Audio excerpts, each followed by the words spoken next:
Tal familia? Espero estén muy bien, Dios te bendiga. Gracias por acompañarme a estudiar la lección número 8 de este trimestre. Seguimos estudiando elementos importantes para comprender la profecía bíblica. En esta semana estaremos adentrándonos en dos temas relacionados a los salmos. Justamente ese es el título de esta semana, en los salmos, primera parte. Vamos a descubrir importantes elementos proféticos en el libro de los salmos. Quédate conmigo, ya casi iniciamos.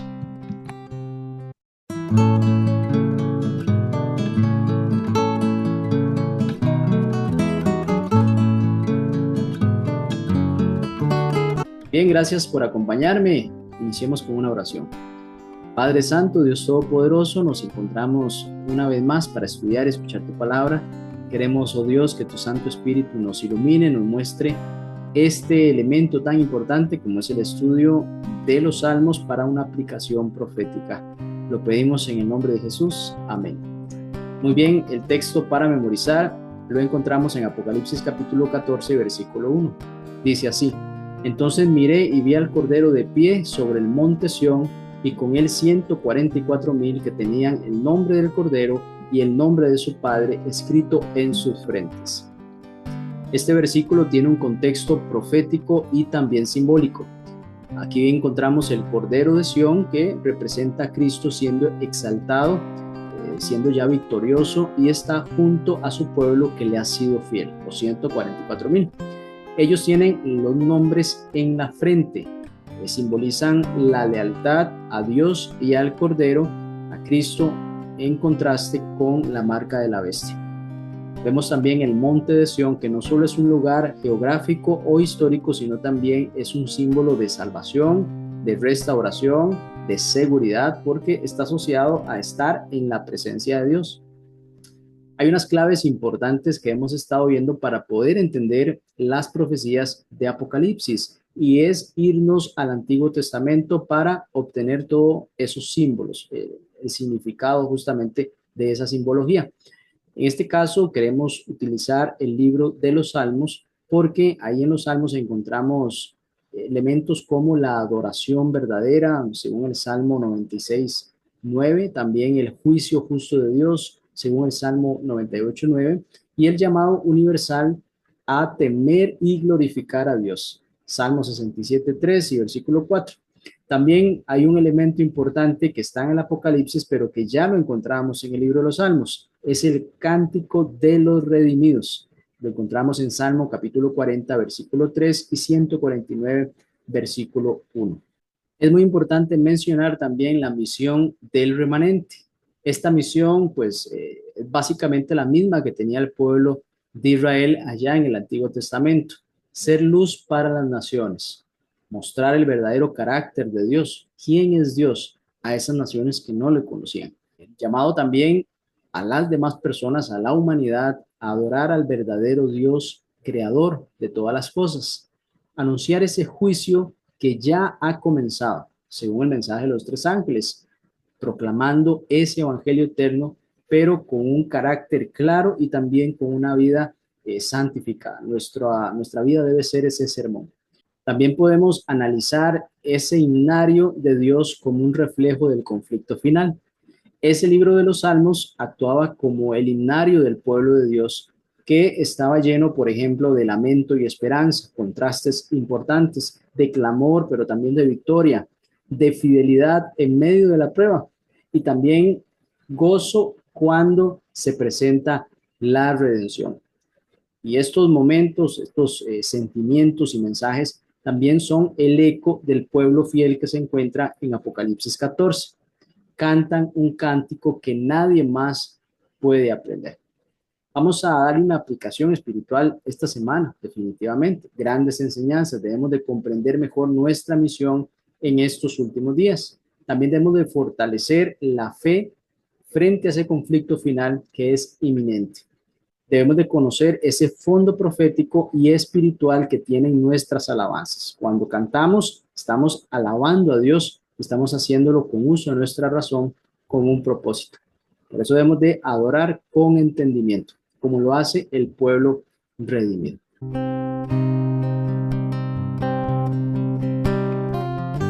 Bien, vamos a analizar algunos aspectos del modelo del santuario. En Éxodo capítulo 25, versículo 40 dice que se establece que el santuario terrenal debía ser construido conforme a un modelo mostrado por Dios a Moisés.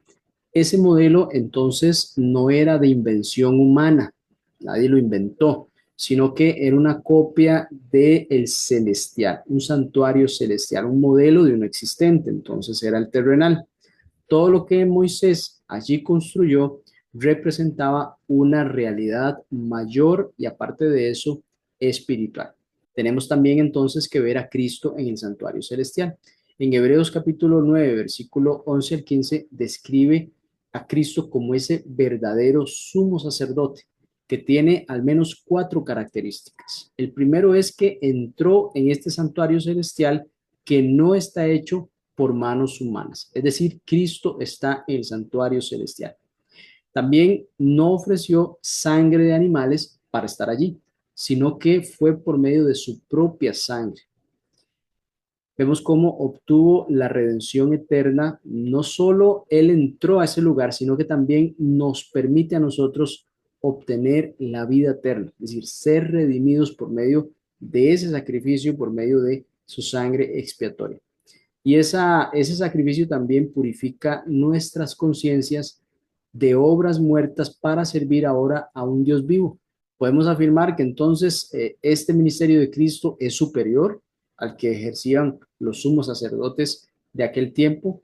Es un ministerio real, pero también es eficaz. Este santuario, como prefiguraba a Cristo, entonces era una sombra de lo que iba a venir. Este santuario prefiguraba a Cristo, a Jesús en cada uno de sus aspectos. Por ejemplo, el sacerdote que oficiaba representaba a Cristo y lo hacía siendo el mediador entre Dios y el pueblo. También esos sacrificios que se ofrecían, cada uno de esos animalitos inocentes que morían en el altar de sacrificio, que justamente el pecador traía y el mismo pecador debía de sacrificar ese animalito y esa sangre debía ser rociada en los cuernos del altar y también después el sacerdote rociaba la entrada del templo. Ese animalito representaba a Cristo Jesús como esa muerte expiatoria, esa muerte que debía ser realizada más adelante en la cruz del Calvario. También vemos que en el santuario terrenal existía un mobiliario, es decir, habían unos muebles. Estos muebles eran el candelabro, la mesa de los panes, el altar, el arca. Todo esto ilustraba aspectos de la obra de Cristo y también su misma presencia. En Apocalipsis vemos también elementos del santuario. Si analizamos cada uno de los capítulos del libro del Apocalipsis, vamos a ver elementos justamente que se encontraban en el santuario terrenal. Por ejemplo, en Apocalipsis capítulo 1, ahí se encuentra el candelabro. En Apocalipsis capítulo 8 se encuentra el altar del incienso. En Apocalipsis capítulo 11, versículo 19, se encuentra el arca del pacto. Y también vemos cómo hay coros de adoración, incienso, vestiduras sacerdotales. Por eso, para comprender las visiones de Juan en el Apocalipsis, debemos comprender también el santuario terrenal. Cada una de las acciones que ahí se realizaban, tanto en los oficios diarios como una vez al año, pues todo tiene un significado. Y Juan, cuando vamos a ir analizando esta visión que tuvo Juan en el Apocalipsis, vemos esos elementos. Por eso entender cómo funcionaba el santuario terrenal nos permite una mejor visión, una mejor comprensión de lo que Juan está viendo. Si no, únicamente serían simbolismos. También hay elementos del Antiguo Testamento y de los Salmos muy importantes relacionados al santuario terrenal. En 1 Corintios capítulo 10, versículo 11 dice, lo que vivió Israel fue ejemplo y enseñanza para nosotros. Así que el libro de Salmos revela cómo el pueblo se relacionaba con el santuario, es decir, cuál era la importancia que tenía el santuario terrenal para el pueblo de Israel. Como también el rey David se acercaba a Dios a través de él. Así que era muy importante para David el santuario terrenal. De esta forma se acercaba a Dios y pues vemos salmos relacionados a estos momentos para el rey David. También es importante entender el santuario terrenal en el Antiguo Testamento y los Salmos y ahí poder comprender cómo se vivía la adoración, cómo se vivía el perdón, cómo se vivía la presencia divina, porque puede pasar que nosotros vayamos con una actitud desinteresada a la iglesia. Puede ser que nosotros pues no le prestemos la importancia de ir a la casa de oración, a un templo consagrado para la adoración a Dios, y pues pudiéramos estarlo viendo casi que rutinario. No estaríamos viéndolo como lo miraban en el Antiguo Testamento, la importancia que tenía. Este contexto espiritual entonces nos va a ayudar a comprender mejor lo que Cristo hace hoy en el cielo, en ese santuario celestial. Es muy importante mencionar reflexiones sobre el Salmo 122. Dice el versículo 1: yo me alegré con los que me decían, a la casa del Señor iremos. Aquí vemos cómo el salmista inspira esperanza y gozo al mencionar elementos como la alabanza, ese deseo ardiente de adorar a Dios. Versículo 1 y 4. También esa unidad y comunidad, como los hermanos juntos adoran al Señor. Subir juntos a adorar, menciona el versículo 4. Ahí vemos cómo el salmista busca también orar por la paz y la seguridad. Lo hace enfocado en Jerusalén. Nosotros podemos ir al templo a orar por la paz de nuestras comunidades, de los lugares donde vivimos. También busca ahí, al visitar el templo, al visitar el santuario, busca juicio y justicia. Menciona tronos para juzgar según la voluntad divina, según el versículo 5. Así que estos elementos se van a cumplir y se cumplen espiritualmente en Cristo, quien ministra hoy en el santuario celestial, porque ahí Cristo nos ofrece paz, nos ofrece justicia y nos ofrece salvación. Este enlace entre Salmo 122 y eso que Cristo nos da hoy estando en el santuario celestial es impresionante. Cristo no terminó su misión al morir. Cuando Él resucitó y después ascendió al cielo, ahora intercede, continúa intercediendo por usted y por mí. Podemos definitivamente acercarnos confiadamente a su trono, al trono de la gracia. Y al acercarnos al trono, nosotros estamos llamados a vivir de una forma pues que agrade a Dios. Estos símbolos del santuario no solo son historia, no quedaron allá en el antiguo Israel, en el primer y el segundo templo, sino puentes hacia una realidad celestial actual, es decir, nos acerca más a Dios.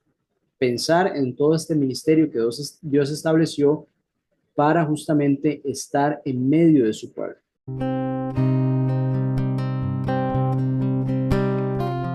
¿Qué es estar en el Monte Sión? Bueno, originalmente el Monte Sión era una fortaleza de los jebuseos. Esto estaba ubicado al oeste de la ciudad vieja de Jerusalén. Con el paso del tiempo llegó a incluirse también el Monte Moriah bajo el concepto de Monte Sión. Ahí era el lugar donde se construyó el templo, este lugar tan importante para el pueblo de Israel. En el pensamiento bíblico, al mencionar el Monte Sión, esto llegó a simbolizar la presencia de Dios, vea qué importante, su trono, su santidad y también la comunión de Dios con su pueblo, porque ahí Dios se encontraba. Salmo 132, versículo 13 al 14 dice, porque Jehová ha elegido Sión, la quiso por habitación para sí. Este es para siempre el lugar de mi reposo. Aquí habitaré porque la he querido. Bendeciré abundantemente su provisión, a sus pobres saciaré de pan. Todos estos elementos nos mencionan, nos dicen que era un lugar importante para Dios, era habitación para Dios y desde ahí Dios tenía una comunión especial con su pueblo. Y en el versículo de memoria de esta semana, en Apocalipsis 14, versículo 1, vemos también cómo ahí está el Cordero. Este lugar preferido de Dios en el Antiguo Testamento resalta en este versículo porque ahí está el Cordero de pie sobre el monte Sión. Estamos hablando del mismo lugar, solo que un contexto ahora simbólico. Está acompañado también de los 144,000, ese pueblo que ha sido redimido y que tiene el nombre del Padre en sus frentes, es decir, tiene el carácter de Dios. Por eso llegaron a estar ahí con el Cordero.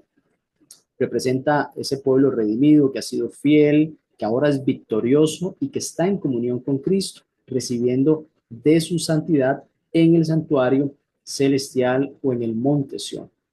Este lenguaje, bueno, claramente es simbólico y alude también a esa obra intercesora y justiciera de Cristo como nuestro sumo sacerdote en el santuario celestial. También en los Salmos capítulo 15 y 24 nos hace unas preguntas importantes en las cuales debemos de reflexionar.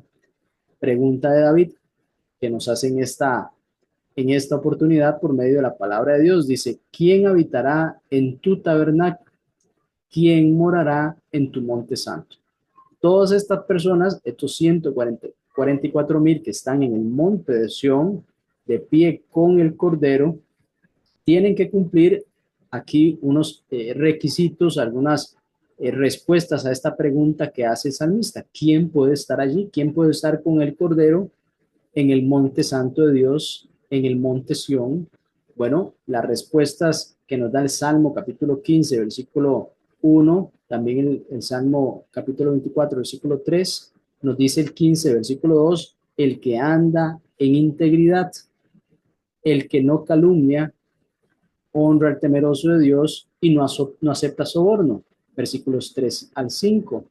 También dice que el de manos limpias y de corazón puro, que no jura en vano ni busca vanidades.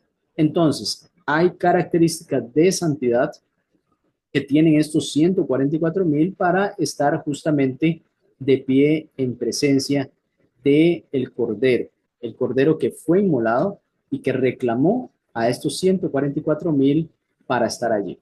Por eso la palabra de Dios siempre nos invita a actuar en rectitud conforme a la palabra de Dios.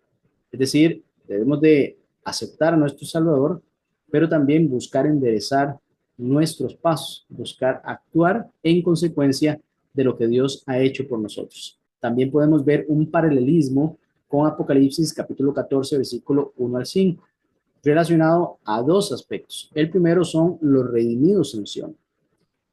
No se contaminan y son puros, versículo 4. También dice que no hay mentira en su boca, son sin mancha, versículo 5. Siguen al Cordero donde quiera que vaya. También en el versículo 4 encontramos esa característica y son primicias para Dios. Ahora, entonces, si hacemos la comparación de Salmos capítulo 15, en el cual menciona esta pregunta, ¿quién habitará en su tabernáculo? Bueno, el que anda en integridad, el que no calumnia, el que es de manos limpias y corazón puro.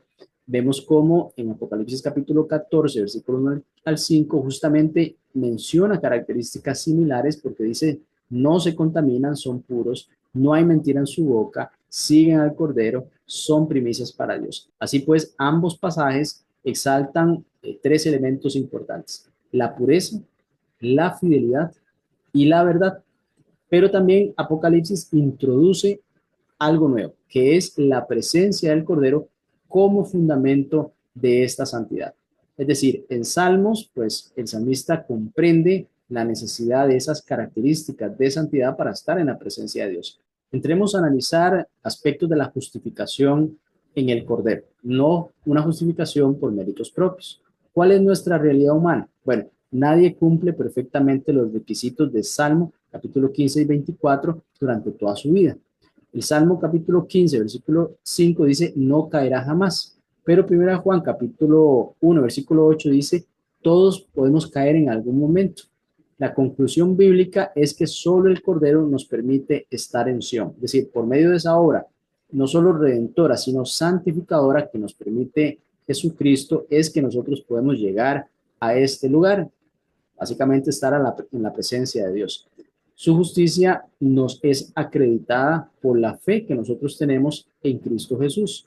Nos abre un camino nuevo al santuario y sin su sangre no podríamos estar ante Dios. Es decir, la única ofrenda perfecta para Dios es Cristo. Por eso nosotros debemos de ir hacia Dios por medio de Cristo. Y no solo esa relación entre Dios y los hombres es restablecida, sino que Cristo nos santifica por medio de su presencia.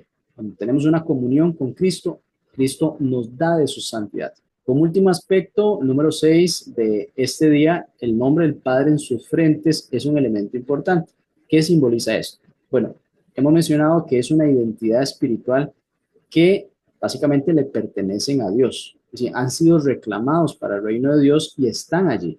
También dice que tiene un carácter transformado porque reflejan su voluntad. Si algo usted y yo debemos de trabajar en nuestra vida, con la ayuda de Dios, es nuestro carácter. Debemos de pedirle al Señor que nos transforme nuestro carácter para buscar parecernos al varón perfecto que es Cristo. Hay un contraste definitivo con la marca de la bestia, porque la marca de la bestia representa desobediencia. En realidad es una obediencia falsa, es una exaltación a cualquier cosa menos a Dios. Todo esto es el resultado de la obra del Cordero en ellos. Así que el tener el nombre del Padre en sus frentes es el resultado de la obra de Cristo en usted y en mí, no de un mérito personal.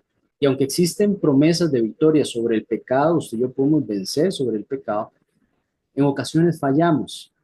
Tenemos estas luchas, cada uno diferentes. Tenemos una naturaleza que tiende a llevarnos al pecado. Tenemos limitaciones humanas. Cristo comprende acerca de, primero, nuestras debilidades, nuestras limitaciones, pero por eso justamente Él desea otorgarnos fortaleza. Por medio de Él es que podemos lograrlo. Por eso necesitamos de su vida perfecta, como ese sustituto. Cristo vivió por nosotros, no solo murió por nosotros. Su santidad es la que debe de permear en nosotros. Su obediencia perfecta definitivamente es nuestra esperanza.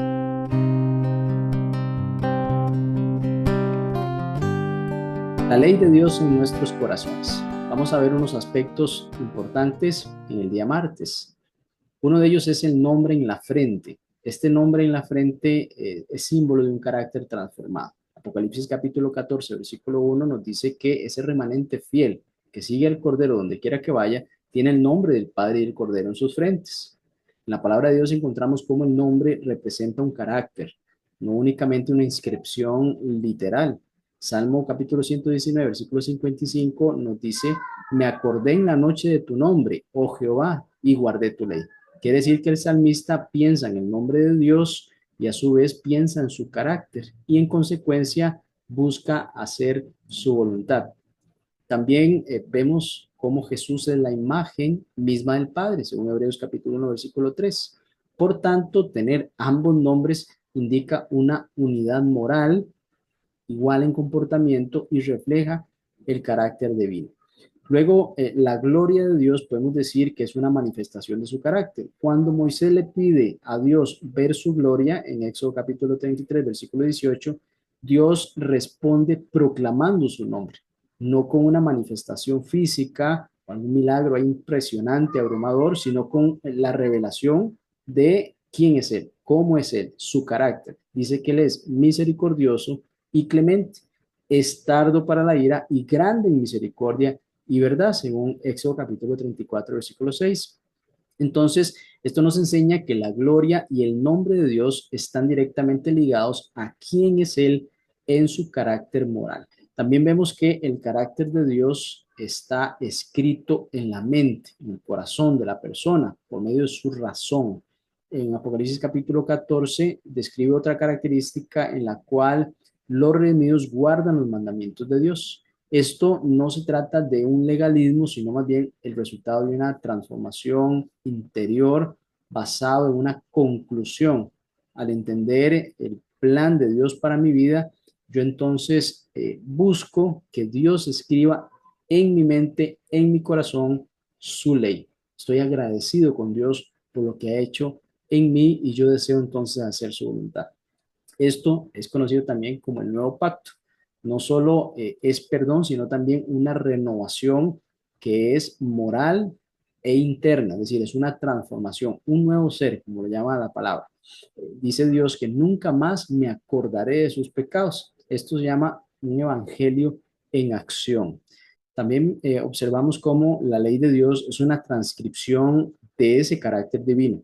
Los 10 mandamientos, cuando fueron entregados, bueno, primero en Éxodo 20 y luego en Éxodo 34, son una expresión escrita del carácter de Dios. Y en el aspecto número 5 para este día nos podemos hacer la pregunta, ¿salvación por fe o por la ley? Bueno, la Biblia es clara en decirnos que nosotros somos salvos por fe y no por obras. Efesios capítulo 2, versículo 8 y 9 lo dice claramente. Sin embargo, la obediencia a la ley no se debe descartar, sino que más bien es una evidencia del amor y de una relación auténtica que tenemos nosotros con Dios. En 1 Juan capítulo 5, versículo 3 dice, este es el amor a Dios, que guardemos sus mandamientos, y sus mandamientos no son gravosos. Otra versión diría, no son difíciles. Nosotros debemos de obedecer y actuar en consecuencia de la salvación que Dios nos ha dado por medio de Cristo Jesús. También en este día hay una aplicación que debemos dar en el cual tener el nombre de Dios en la frente es vivir con su carácter impreso en la mente. Debemos de practicar amor, justicia, misericordia, compasión, integridad. Vemos también cómo la ley de Dios, lejos de ser una carga, es una guía práctica para una vida conforme al corazón de Dios. Vivir en ese nuevo pacto, entonces, para nosotros es tener primero los pecados perdonados y también corazones moldeados por la palabra de Dios y por su Santo Espíritu.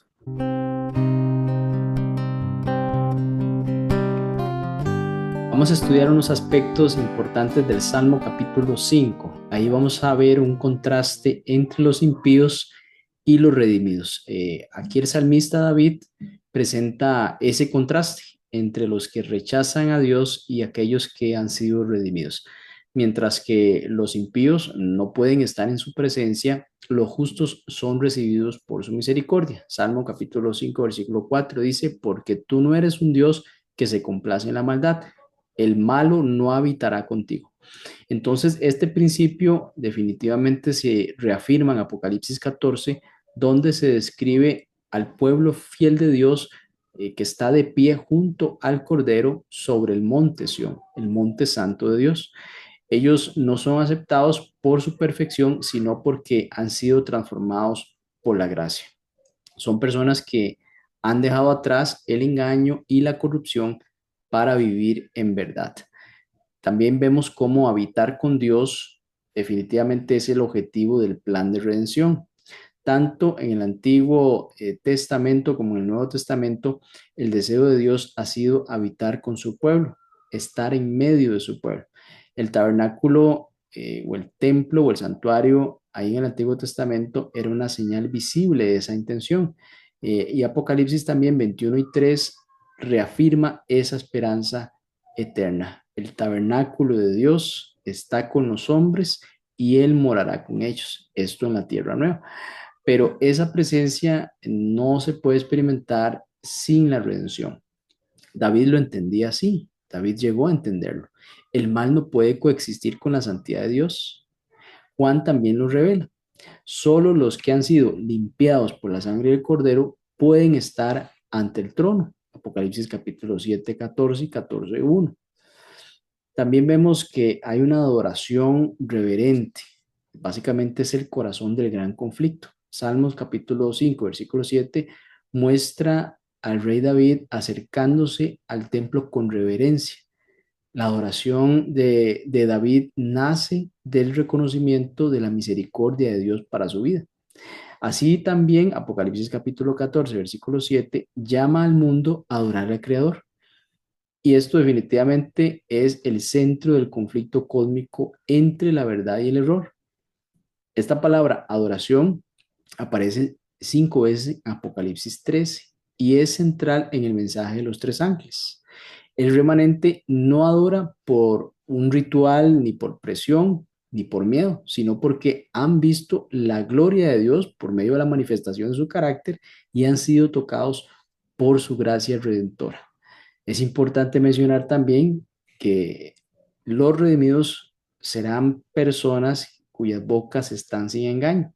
La verdad será una marca de identidad. David denuncia a los malos diciendo en Salmo capítulo 5, versículo 9, no hay sinceridad en su boca, su garganta es sepulcro abierto. También vemos el remanente que está descrito en Apocalipsis capítulo 14, versículo 5, que tienen una marca opuesta. a estos malvados. Dice, no se halló engaño en su boca, pues son sin mancha delante del trono de Dios. Vemos que hay una distinción entre lo que es la falsedad y la verdad, y no es meramente un aspecto moral, sino también espiritual. Los redimidos van a reflejar así el carácter de Cristo, que es la verdad encarnada, y son personas cuyo hablar, vivir y también su forma de testificar están alineados con el Dios justo al que pues están representando. Es importante mencionar también esa presencia inmerecida, una redención que es concedida, que nos es dada. David clama por justicia en Salmo capítulo 5, versículo 10, sabiendo que solo los que han sido justificados pueden permanecer firmes. Juan, en Apocalipsis capítulo 14, contempla algo que es asombroso. Pecadores comunes han sido elevados a la presencia divina, no por obras, sino por la obra perfecta del Cordero. Es decir, estas personas fueron perdonadas, aceptaron a Cristo y vivieron conforme a la voluntad de Dios. Isaías capítulo 53, versículo 12 y 2 Corintios capítulo 5 y versículo 21 confirman esto. El Cordero llevó la culpa, fue hecho pecado por nosotros para que fuésemos hechos justicia delante de Dios. Esto, lo que nos queda es el gozo de este perdón y eso nos impulsa a la proclamación. Cuando el nombre de Dios está en el corazón de nosotros, es imposible quedarnos en silencio. Apocalipsis capítulo 14, versículo 7 dice, describe un mensaje proclamando a gran voz, es decir, a grito, algo que deseamos que se escuche. Salmos capítulo 5, versículo 11 se une con alegría en este aspecto. Dice, alégrense todos los que en ti confían, den siempre voces de júbilo, en ti se regocijen los que aman tu nombre. Entonces, los redimidos no solo han sido perdonados, sino han sido comisionados para anunciar el último llamado de misericordia al mundo. Este testimonio no nace de una obligación, sino más bien del gozo de haber experimentado la salvación en Cristo Jesús.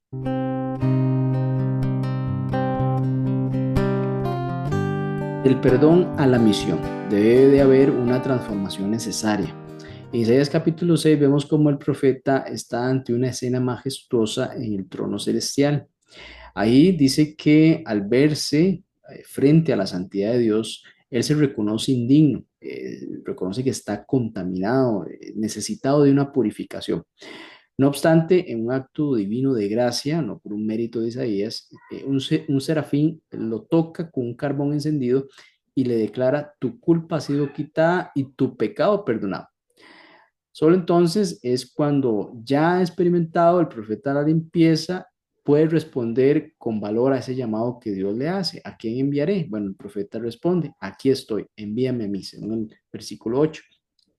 Vemos cómo este patrón es el que debe reflejarse en nuestra vida. Nosotros no podemos ir a proclamar a Cristo con autenticidad sin primero haber recibido esa experiencia del perdón. La misión entonces no comienza nunca con nuestras capacidades. Dios es el que nos capacita, nos llena de su Santo Espíritu para cumplir la misión. Esto empieza con la certeza de que nosotros hemos sido lavados, limpiados, purificados por la gracia de Dios. Otro ejemplo importante en la palabra de Dios es el momento, la experiencia de David, que fue del quebranto interior al testimonio exterior. David, tras el pecado con Betsabé, no solo busca perdón en el Salmo 51, él anhela una restauración completa. Dice el salmista, purifícame y seré limpio. Esta limpieza no es el fin, es un comienzo entonces ahora de una nueva misión, porque el salmista promete, entonces enseñaré a los transgresores tu camino. El versículo 13 del Salmo 51. Quiere decir que esa acción que hace Dios en la vida de David es complementada con la misión que David emprende en enseñar a los que no conocen de Dios los caminos de Dios para que sus pasos sean enderezados. Esta entonces es la dinámica de ese verdadero testimonio. Podemos decir que es un corazón restaurado que se convierte en un instrumento de redención, un corazón misionero. Así que pues la acción como resultado de esta purificación, esta limpieza que recibe el salmista, se concluye en alabanza, enseñanza y en el deseo de ver a otros restaurados. Y eso son consecuencia básicamente natural de ese encuentro con Dios, con su gracia. También podemos entender cómo el Evangelio eterno es un fundamento de la proclamación final. En Apocalipsis capítulo 14, versículo 6, se presenta este mensaje, el mensaje de los tres ángeles, y comienza con el Evangelio eterno. Solo que antes de hablar del juicio, de la apostasía, de toda la advertencia, es importante cómo este mensaje inicia con la salvación en Cristo. Este orden definitivamente no es casualidad. La gracia siempre debe ser la base de cualquier mensaje profético. Es decir, los mensajes proféticos pueden ser mensajes fuertes, pero previo a ese mensaje siempre hay un llamado a acercarse al Salvador, acercarse a Cristo, donde hay esperanza. Inclusive durante el mismo llamado hay esperanza de acercarse al Salvador. En el versículo 7 del capítulo 14, el llamado nos dice que debemos de adorar al Creador. Hay una denuncia que se le presenta a Babilonia en el versículo 8 y hay una advertencia también en el versículo 9 contra la bestia. Todo esto está fundamentado en una buena noticia de que Jesús salva, perdona y transforma. Es decir, este mensaje, que es un mensaje fuerte, viene acompañado de la esperanza en Cristo Jesús. Esto a nosotros nos enseña que el mensaje que debemos de predicar, el mensaje del remanente, no solo es un llamado a obedecer, sino un llamado a ser primero redimidos, a vivir bajo la gracia y luego entonces a hablar con autoridad y compasión. También es importante ver el impacto de un corazón encendido por Cristo. En Apocalipsis capítulo 18, versículo 1, hay una escena impresionante porque dice que la gloria de Dios será manifestada a través de su pueblo. ¿Y cómo es esto posible? Bueno, no solo por las palabras, no solo por bonitos sermones, sino por vidas transformadas que reflejan el carácter de Cristo. En El Camino a Cristo, página 66, la señora White dice, tan pronto como uno va a Cristo, nace en el corazón un vivo deseo de hacer conocer a otros cuán precioso amigo ha encontrado en Jesús. Podemos decir entonces que el evangelio auténtico o hacer evangelismo auténtico nace del gozo del perdón. Cuando yo experimento el gozo del perdón, entonces mi corazón desea transmitir esa alegría a otras personas para que también lo puedan experimentar. Entonces, quien ha visto la bondad de Dios definitivamente no puede guardar silencio. También nada de lo que nosotros predicamos tiene valor sin el evangelio. Pensar en el hecho de que todo comienza con el evangelio eterno, en Apocalipsis capítulo 14, versículo 6, nos va a recordar que la esencia de nuestra fe no está en doctrinas aisladas, que pueden tener una enseñanza muy interesante, sino en una persona. Esa persona es Cristo, y en la obra salvadora que Jesús hace por la humanidad. Nosotros podemos explicar las profecías. Justamente este trimestre está enfocado en eso. Podemos denunciar los engaños. Podemos también hablar de ese juicio venidero, pero si nosotros no proclamamos, no predicamos a Cristo, su gracia salvadora, como lo más valioso, entonces hemos perdido el centro del mensaje. Imaginarse ante el juicio de un Dios santo con todos nuestros hechos expuestos debería llevarnos a una sola conclusión, y esa conclusión es: necesitamos la justicia de Cristo, necesitamos ser perdonados. Así como David y así como Isaías, que sintieron ese ardor en su corazón, pero no había méritos en ellos, no hay méritos en nosotros, pero sí hay esperanza en aquel que nos purifica, que nos llama, que nos envía, que nos capacita. Así el remanente no solo va a llevar ese mensaje profético, que es muy importante, sino que lleva el testimonio de Jesucristo, lleva el testimonio de haber sido redimido, y ese testimonio es lo que dará poder a esa programación final del Evangelio.